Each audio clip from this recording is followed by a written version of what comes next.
Billions needed to maintain infrastructure, and South Africans don't trust foreigners. Good evening. South Africa needs to spend 35 billion rand to maintain neglected distribution networks or risk further backlogs. Free Market Foundation spokesperson Eustace Davey says a decade-long attempt to restructure distribution means municipalities have no incentive to invest in electricity infrastructure. As a result, spending on the grid itself has been neglected. Davey has recommended municipalities should either contract out maintenance or sell off the grid.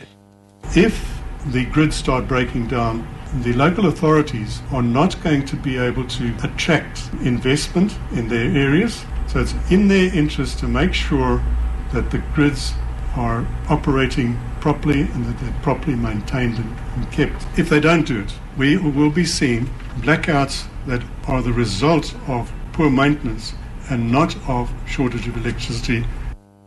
Almost 7 in 10 South Africans do not trust foreign nationals.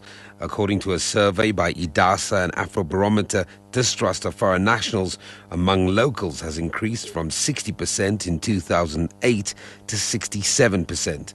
44% of respondents disagree with providing protection for asylum seekers. Close to a third will take action against migrants moving into their neighborhood, while 36% of the sample will stop foreign nationals from operating businesses. 63% of respondents say government has failed to adequately manage migration issues. Atlatsa Resources has sacked over 2,000 employees at the Bokoni Platinum Mine in Northwest. This after they embarked on a wildcat strike. Workers have been given until tomorrow to appeal their dismissal. The interstate bus strike in Bloemfontein has ended and most drivers have returned to work. The breakthrough came after negotiations between unions and management. Thousands of commuters and school children have been inconvenienced by the industrial action. Buses have started operating on a reduced schedule and full operations are expected to resume tomorrow. Passengers who have bought monthly tickets will be refunded. Interstate bus drivers will have to wait until next year for salary increases. Interstate Bus Line Chief Executive George Mogotu. One thing that I should isolate is that we have agreed that it is not relevant now to entertain the salary demand that they have put on the table.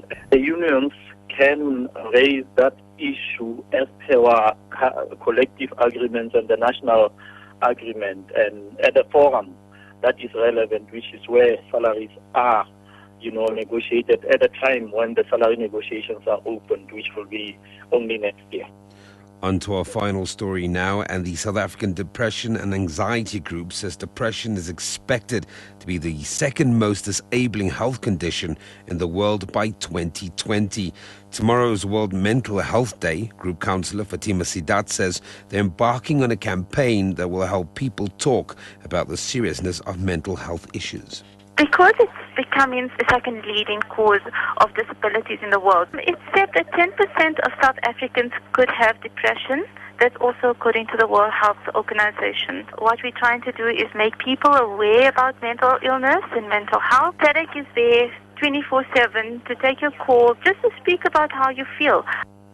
Recapping the top story this hour, South Africa needs to spend 35 billion rand to maintain neglected distribution networks or risk further backlogs.